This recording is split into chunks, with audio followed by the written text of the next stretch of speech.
ons gaan die week in Johannes 2 aangaan, en dit is die troue in Kana. Nou, wanneer ons tyd in die woord spandeer, moet ons onsself die vraag afvra.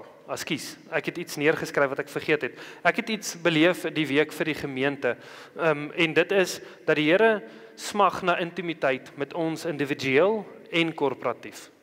Die Here wil verhouding hê met elke persoon wat hierso sit.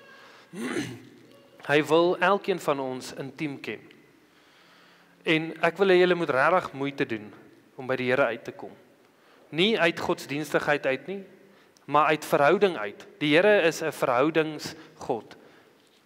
Hy wil by elkeen van julle sit, tyd met julle spandeer. Maar ons raak so besig in die week, dat ons sê, ek het 2 minute, en ons sit nie eers daai 2 minute stil net vir die Here nie. Ons is klaar besig met ander goeders.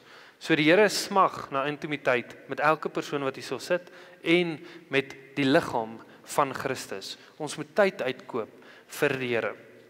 So, ek het laasweek afgesluit, waar Jesus sy eerste disippels bymekaar gekry het, en waar hy toe op begin beweeg het na die area Galilea toe.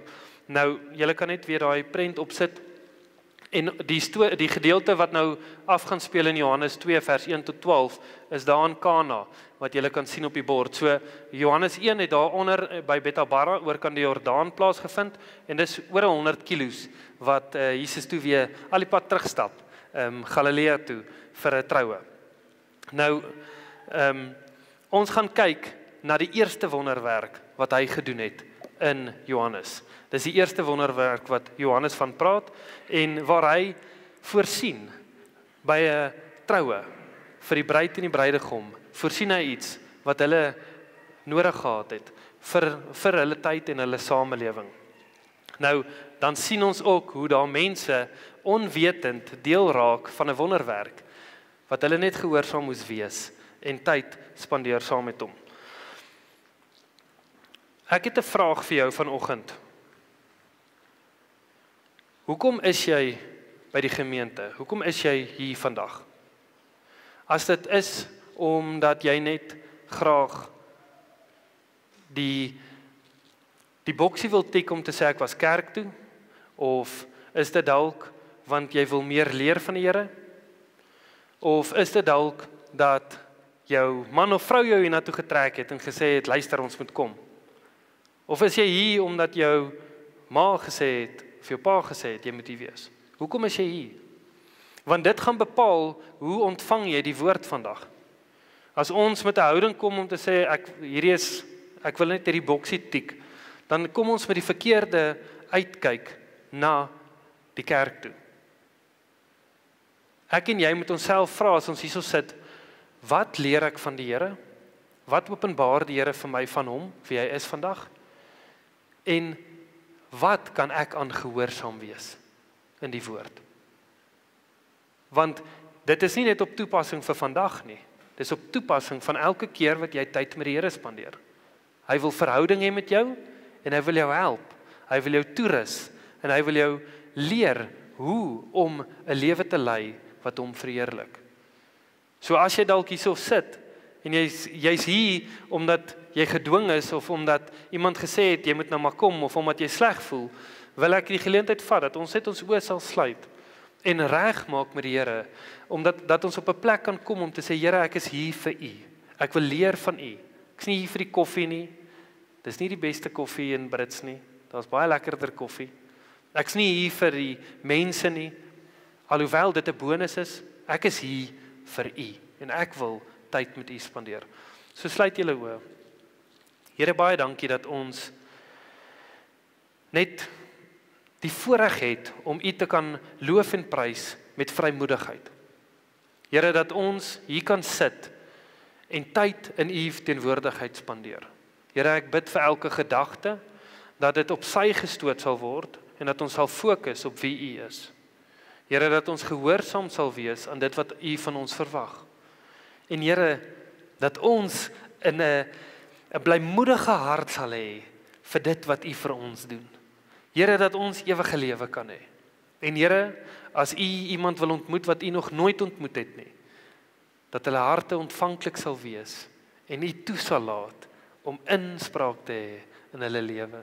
Ons loof en ons prys U groot en almagtige naam. Amen. So, Nasaret is waar Jesus groot geword het en Kana is nou waar die troue plaasvind. Dit is so 20 kilos uitmekaar uit. En ons gaan, ek gee julle net so 'n bietjie agtergrond van die gedeelte voordat ons in die skrif gaan inbeweeg. Nou, in hierdie gedeelte hoor ons niks meer van Josef nie.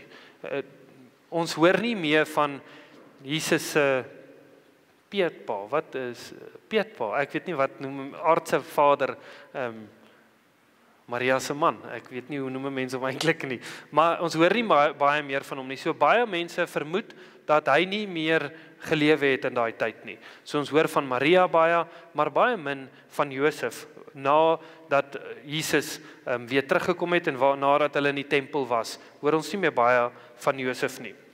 So baie mense vermoed dat hy al dood is in hierdie tyd. Nou, ek wil hê julle moet julle Bybels oopmaak in Johannes 2 vers 1 tot 12 en dan gaan ons die gedeelte oopbreek wat die Here vir ons gegee het vandag. Johannes 2 vers 1 tot 12. Ons sê: En op die 3de dag was daar 'n bruilof te Kana in Galilea en die moeder van Jesus was daar en Jesus en sy disippels was ook na die bruilof genooi. En toe daar wyn kort kom, sê die moeder van Jesus vir hom: Hulle het geen wyn nie. Jesus sê vir haar: Vrou, wat het ek met u te doen? My uur het nog nie gekom nie. Sy moeder sê vir die dienaars: Net wat hy vir julle sê, moet julle doen.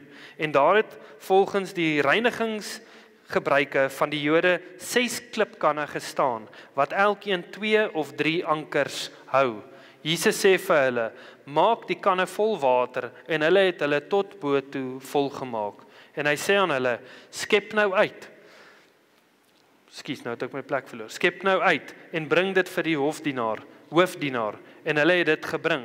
En toe die hoofdienaar die water proe wat wyn geword het, en hy het nie geweet waarvandaan dit was nie, maar die dienaars wat die water geskep het, het geweet, roep die hoofdienaar die bruidegom en sê vir hom: Elke mens sit eers die goeie wyn op, en wanneer hulle goed gedrink het, dan die slegste, maar u het die goeie wyn tot nou toe bewaar. Hierdie eerste een van sy tekens het Jesus te Kana in Galilea gedoen, en hy het sy heerlikheid geopenbaar en sy disippels het in hom geglo.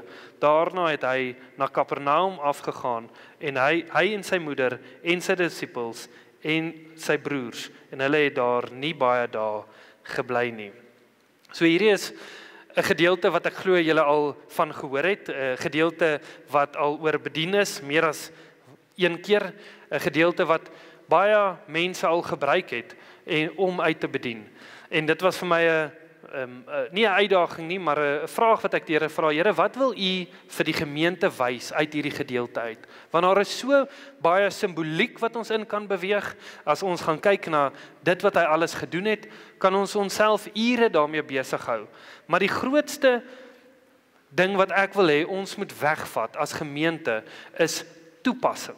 Ons moet toepas dit wat die woord van die Here sê. As ons inligting kry, want hierdie wat ek deel kan of inligting wees of dit kan inligting wees wat ons verander, wat ons begin toepas.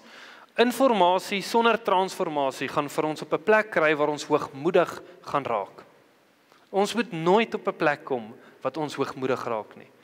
Ons moet toelaat dat die inligting wat ons kry, ons verander in die beeld wat God wil hê ons moet wees.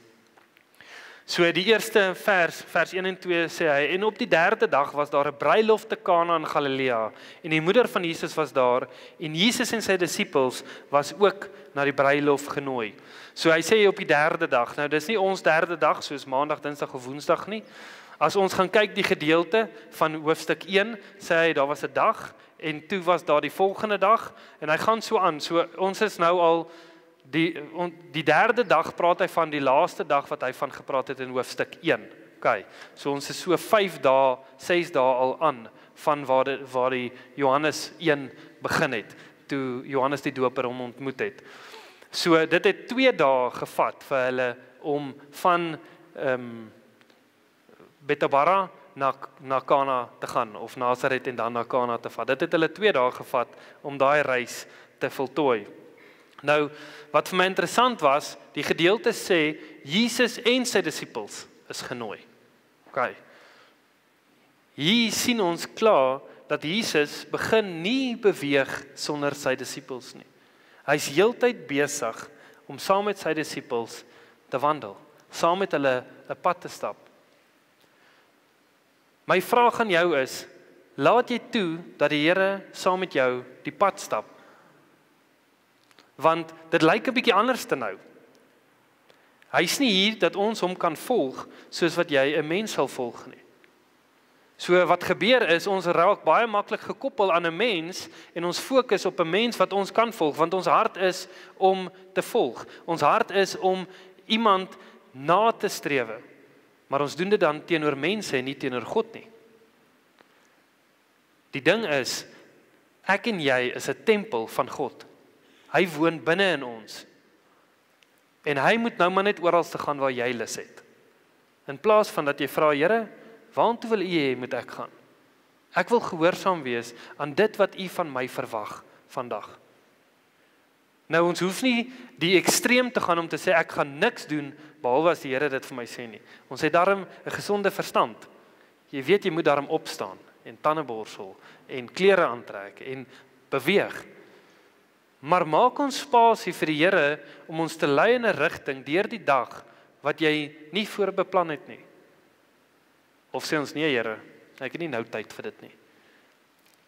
Dis nie, my lewe is besig genoeg. Of is ons bereid om stil te staan wat die Here wil hê ek en jy moet stil staan by mense. Of doen wat hy wil hê ons moet doen. Vers 3 en 4. En toe daar wyn kort kom, sê die moeder van Jesus vir hom, hulle het geen wyn nie. Jesus sê vir haar, vrou, wat het ek met u te doen? My uur het nog nie gekom nie.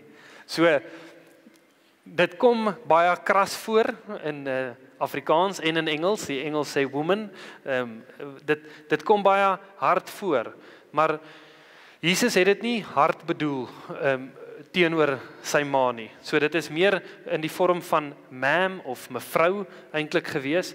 Maar hier kan ons sien, Jesus begin homself bietjie distansieer van hoe hy na sy ma kyk en die verhouding wat hy het met sy ma.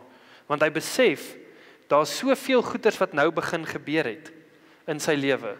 Hy's nou gedoop, hy's deur die 40 dae in die woestyn, en hy gaan nou sy eerste wonderwerk begin doen. Hierdie lei na 'n pad toe wat op gaan eindig op die kruis. So hy begin so stelselmatig anders te funksioneer as wat hy het toe hy net 'n seun was. En hy begin in die rol in lewe wat die Here vir hom beplan het. Hoekom hy op aarde gekom het. Hy was nie op aarde net om 'n seun van Maria te wees nie. Hy het 'n doel kom vervul. Maar met hierdie kan ons begin sien, hierdie rol begin verander en draai. My vraag aan jou is, hoe lank is 'n troue, 'n Joodse troue, weet van julle? OK, hulle troues het so 7 dae lank aangegaan. So daar moes genoeg wyn gewees het vir 7 dae. Dis nie bietjie wyn nie. OK. Dis 'n bietjie baie wyn. Hulle het nie pompe gehad soos ek en jy of allerhande fancy goeders nie. Hulle het nog baie primitief gefunksioneer en hulle moes genoeg wyn gehad het vir 7 dae vir al die gaste. As jy die somme begin maak, ek weet nie, ek probeer konservatief wees, maar dit is baie wyn. En die ding is, met daai troues, almal het altyd probeer help. So daar was raad gewees en daar was mense wat probeer help het. So wat ek sien is nie dat hulle noodwendig beplan het dat daar wyn moes uithardloop nie. Maar die wyn het uitgehardloop. Die troue moes die beste tyd gewees het vir die gaste en vir die bruid en die bruidegom. Dit was die beste tyd van hulle lewe gewees. En hierso is die wyn besig om uit te hardloop. Nou raak dit nie meer 'n lekker tyd nie. Nou raak dit 'n vernedering vir die bruidegom. Want hulle is klein gemeenskappe gewees. En vir die res van hulle lewe sou hulle erken gewees het as die man en vrou wat nie genoeg wyn gehad het op hulle troue nie. Daar was nie genoeg gewees nie. Dit sou sosiale vernedering veroorsaak vir hulle as nie-getroude paartjie. Nou ek lees nie hier dat hulle sleg beplan het nie. Ek lees nie hier dat hulle nie voorsien het nie. Maar wat ek in hierdie gedeelte agterkom is dat hulle nie noodwendig genoeg gehad het om oorboord te kon gaan nie. Hulle moes werk met wat hulle het. En hulle het gesê, dis wat ons kan gee. Mense moet maar net 1 glasie drink, nie 4 nie. En mense het 4 glasies gedrink, nie 1 nie. En hier sit hulle in die panari wat hulle self bevind. Jesus sê hierso, wat het dit met my te doen? Vra hy sy ma. My uur het nog nie gekom nie. So die uur wat hy van praat hierso, is toe hy op die kruis moes gaan hang het.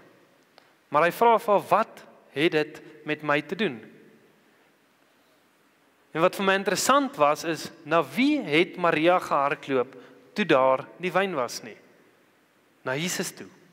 Nie na die hoofdienaar toe nie, nie na die bruid en die bruidegom toe nie. Sy hardloop na Jesus. En dit is 'n vraag wat ek vir jou wil vra vandag. Na wie hardloop jy eerste in 'n tyd van nood? In 'n tyd van kort. Na wie hardloop jy eerste? Hardloop jy eerste na die Here toe of na mense? Jou eie intellek, jou eie planne. Doen julle wat ek doen?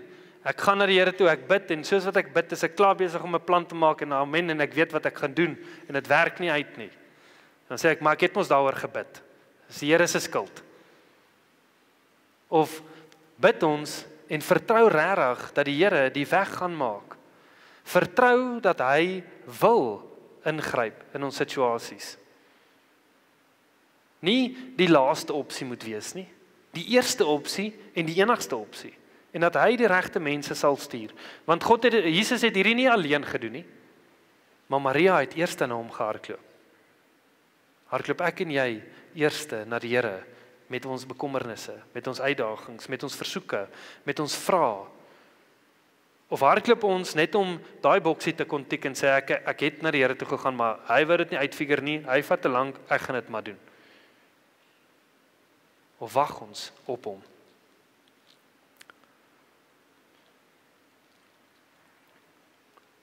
Die is die eerste wonderwerk wat Jesus gedoen het.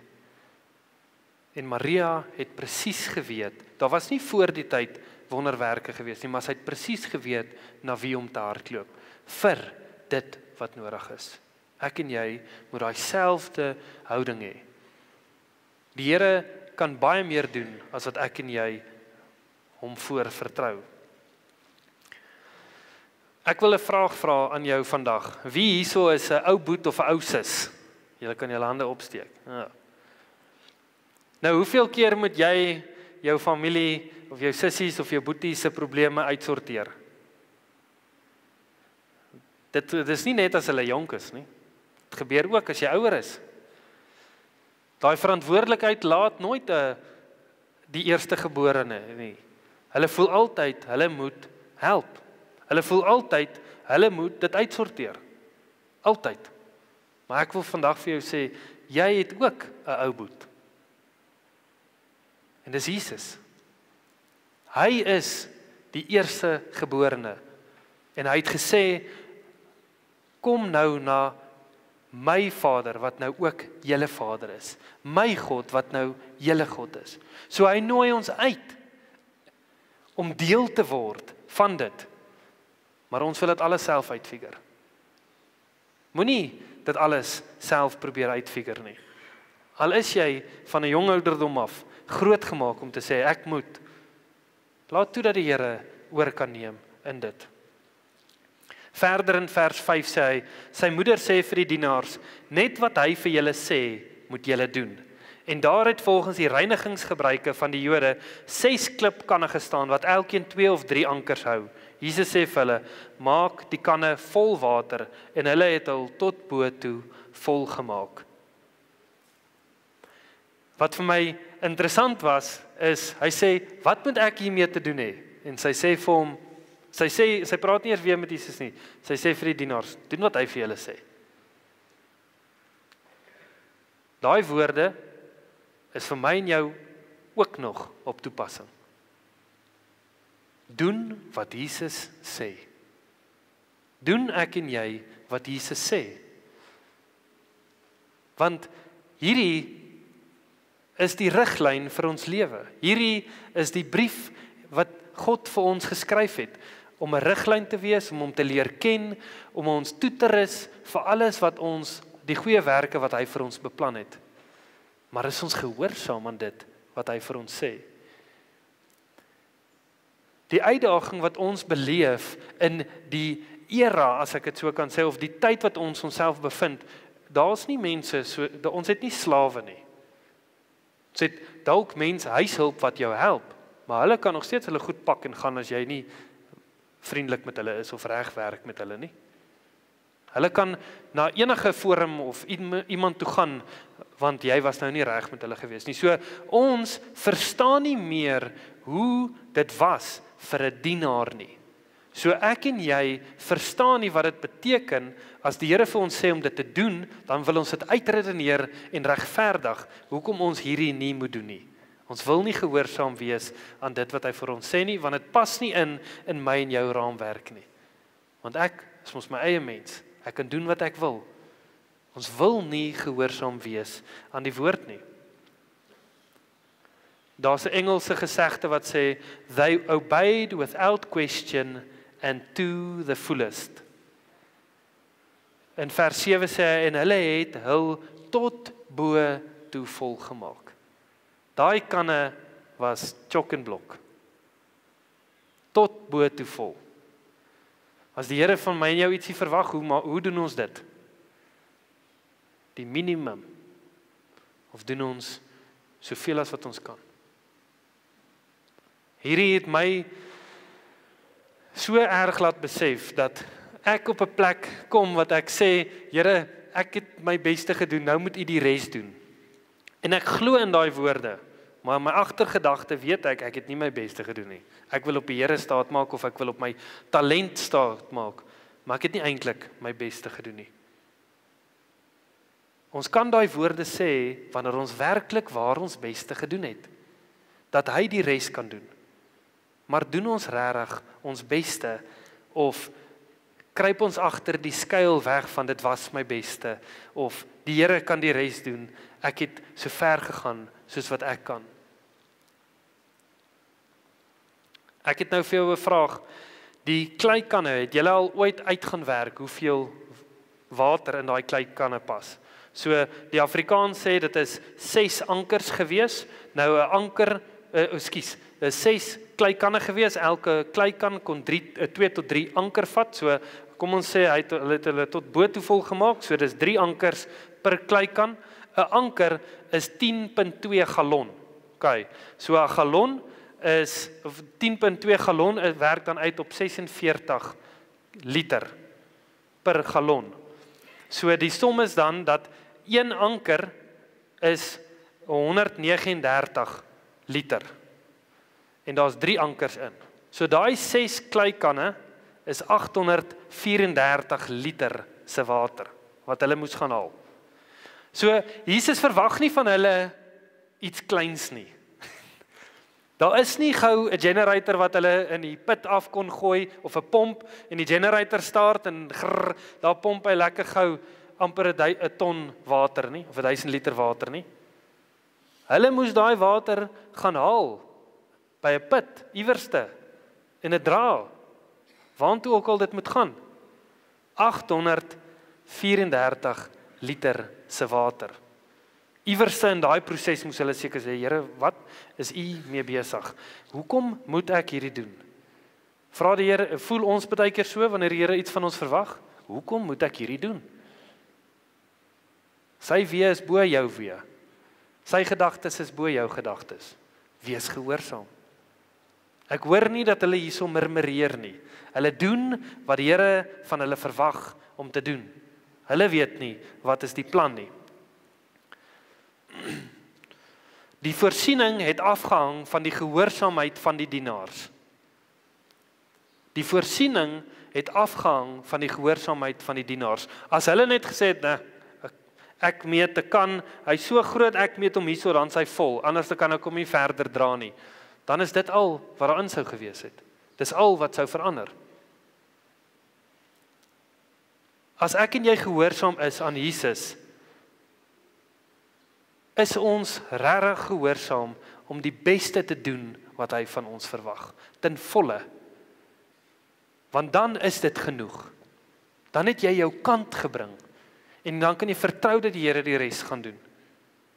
Hy sal die wonderwerk laat gebeur, soos wat hy dit bepaal, nie soos wat jy dit wil hê nie. Maar het jy gehoorsaam gewees aan die Here en jou kant gebring. Ek wil hê julle moet blaai na 2 Konings 4. Ek wil 'n gedeelte net vir ons lees uit dit uit.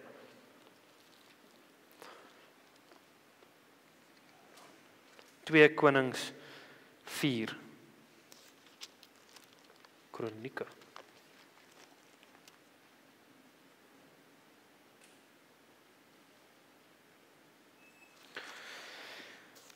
Okay, 2 Konings 4. En 'n sekere vrou uit die vroue van die profete seuns het na Elisa geroep en gesê: "U dienaar my man is dood en u weet self dat u dienaar die Here gevrees het. Nou het die skuldeisers gekom om my 2 kinders vir hom as slawe te neem." Toe sê Elisa vir haar: "Wat kan ek vir jou doen? Gee my te kenne wat jy in die huis het." En sy antwoord: "U dienares het glad niks in die huis nie, behalwe 'n flessie met olie." En hy sê: "Gaan leen vir jou van buite af kanne, leekanne van al jou bure, leen nie te min nie. Gaan dan in en sluit die deur agter jou en jou seuns toe en giet in al daardie kanne en sit weg wat vol is." Sy het toe van hom af weggegaan en die deur agter haar en haar seuns toegesluit, en terwyl hulle vir hulle aanbring, giet sy in. Sodra die kanne vol was, sê sy aan haar seun: "Bring vir my nog 'n kan aan." Maar hy antwoord haar: "Daar is geen kan meer nie." Toe gaan die olie staan. Daarop kom sy om dit vir die man van God te kenne te gee, en hy sê: "Gaan verkoop die olie en betaal jou skulde. Van die oorige kan jy en jou seuns dan lewe." Hierdie is vir my so 'n mooi voorbeeld van iemand wat sê: "Ek het niks nie behalwe 'n klein kannetjie olie." En Elisa sê vir haar: "Gaan kry kanne by jou bure. Gaan haal dit." Sy kon bepaal hoeveel kanne sy gaan kry. Dit was in haar hande gewees, hoeveel. Maar sy moes dit gaan doen. En hy sê: "Maak die deur toe agter julle. Dan maak julle daai kanne vol totdat hulle vol is." Ons bepaal hoeveel die Here deur ons kan doen en vir ons kan doen. Want ons moet gehoorsaam wees ten volle. Jesus het nie 'n 30% prys betaal vir my en jou nie. Hy het die volle prys betaal. Hy het sy lewe gegee vir my en jou. Alles wat hy gehad het, het hy gegee. Nie 10% nie, nie 90% nie, nie 99% nie, alles. Ek en jy moet alles gee en doen vir hom. Verder in vers 8 sê hy: "En hy sê aan hulle: skep nou uit en bring dit vir die hoofdienaar." En hulle het dit gebring.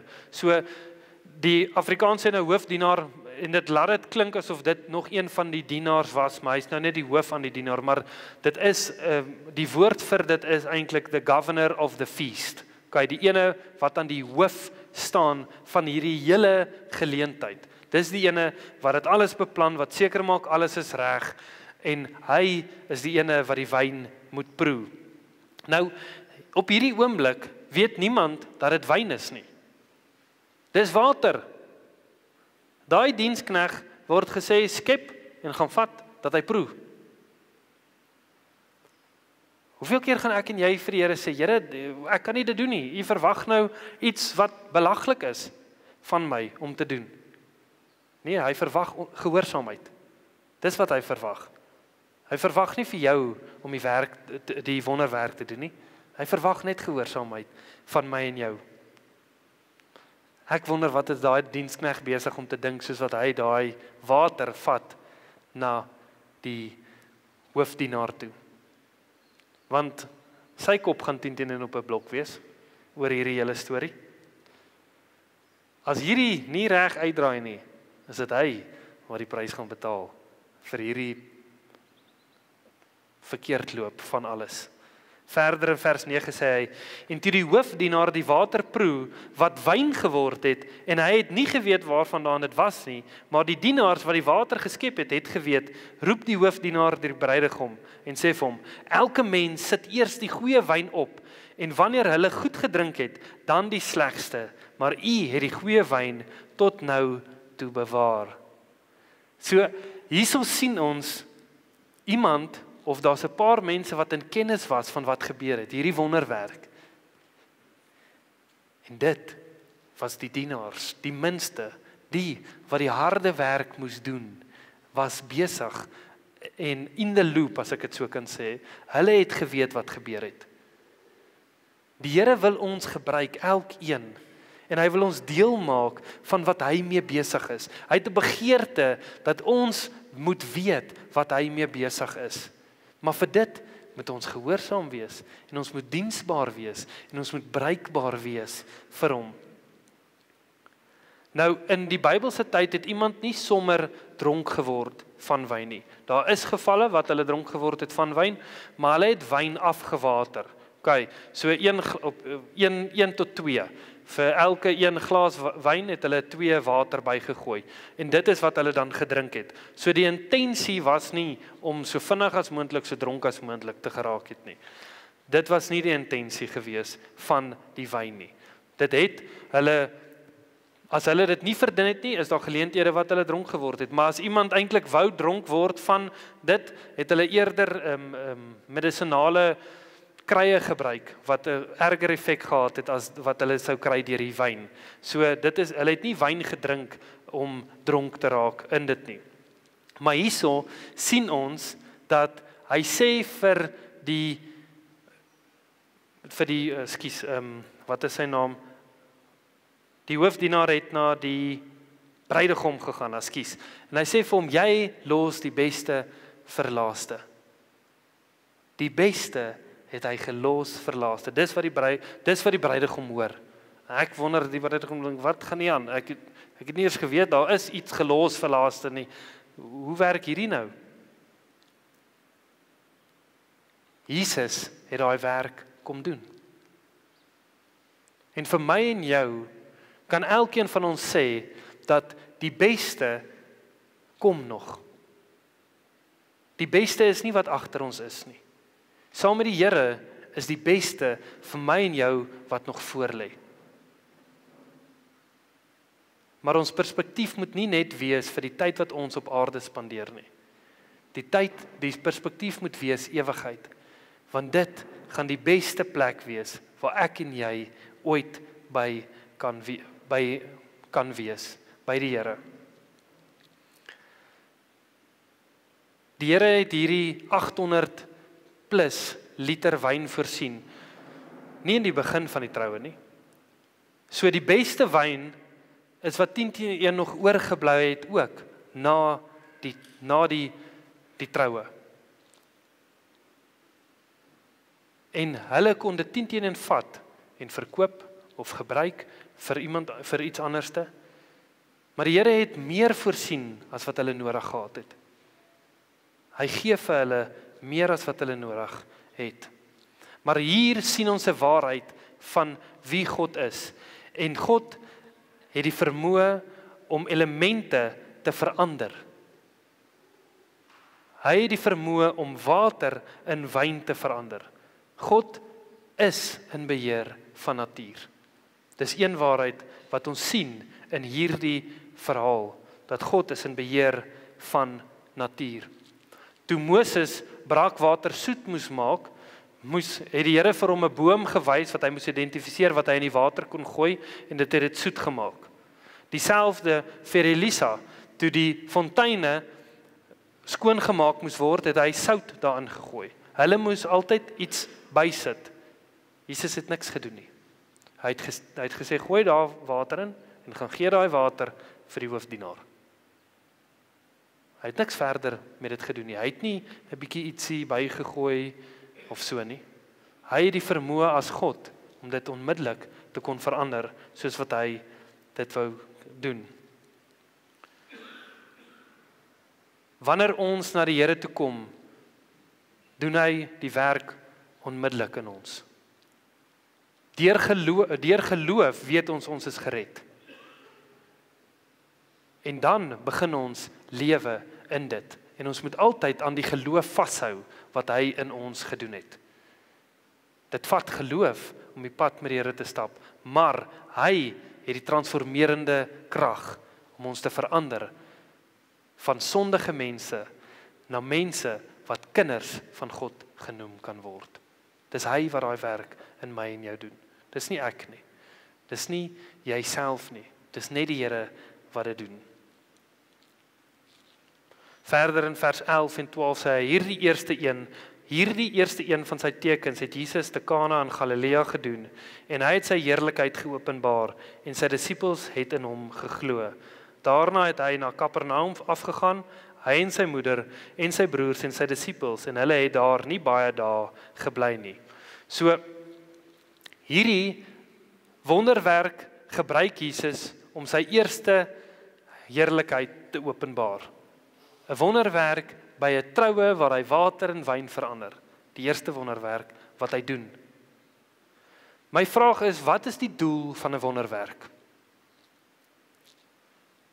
As jy Kaap toe ry en jy kom by die eerste bord wat sê Cape Town, stop jy daarso, pak jou kar uit, slaan vir jou tentjie op, neem 'n paar foto's, jy's nou in Kaapstad. Nee, dit wys vir jou na Kaapstad. Dis die begin van dit. Dis dieselfde met 'n wonderwerk. 'n Wonderwerk is nie daar dat ons moet vashak aan die wonderwerk nie. Die wonderwerk wys na Jesus toe. Die wonderwerk het sy disippels in stoor gestel om in hom te glo. Die wonderwerk moet altyd na Jesus toe wys. Mens moet nooit die eer kry nie. Mens moet nooit die fokus wees van die wonderwerk nie. Die Here moet die eer kry vir dit alles. In alles wat Jesus doen, het hy kompassie. Hierdie is 'n eenvoudige ding, dis wyn wat hulle nodig gehad het. Dit is nie lewe en dood situasies nie, dit was dalk sosiaal lewe en dood, maar in die sin van dat hulle gesjan sou wees, maar dit was nie lewe en dood situasie nie. En die Here wys kompassie. Hy doen vir hulle die wonderwerk. Die woord sê, hy sal nooit 'n geknakte riet breek nie. Die Here is nie in die werk om mense te verneder, te breek, te verwoes nie. Dis die duiwel se plan. Maar wat doen ek en jy baie keer met ons woorde? Ons breek af. Ons sê, daai persoon kan nie. Daai persoon is nie in staat nie. Maar ons het nooit by die Here gaan hoor oor dit nie. Ons moet ons denkwyse verander oor hoe ons kyk na mense en hoe ons kyk na onsself. Om te sê, Here, wat sien U in daai persoon? Hoe help ek daai persoon om dit uit te leef? Here, wat sien U in my? Wat moet verander? Wat moet regkom? En dat ek werklik U liefde kan verstaan. Ek wil afsluit met die drie punte. Moet nie dit in jou krag doen nie. Moenie iets probeer uit jou krag uit doen nie. Laat toe dat die Here die werk doen. Doen die beste wat jy kan. Maar laat toe dat hy die res doen waar jy nie kan nie. Jy het nie nodig om alles op jouself te vat nie. Jy kan dit by die voete van die Here gaan sit en hom vra om jou te help. Ek en jy moet gehoorsaam wees soos 'n dienskneg. Ons moet die ou mens neerlê en sê, Here, ek is dood saam met U. Ek staan op saam met U en ek is hier om te dien in U koninkryk. Nie my koninkryk te bou nie, maar te dien in U koninkryk. En laastens, Jesus is God en is in beheer van natuur. Ons gaan volgende week in die reeks nog kyk na die ander 6 wonderwerke wat hy doen en wat dit uitwys van die Here. Maar hier kan ons sien dat hy is in beheer van natuur.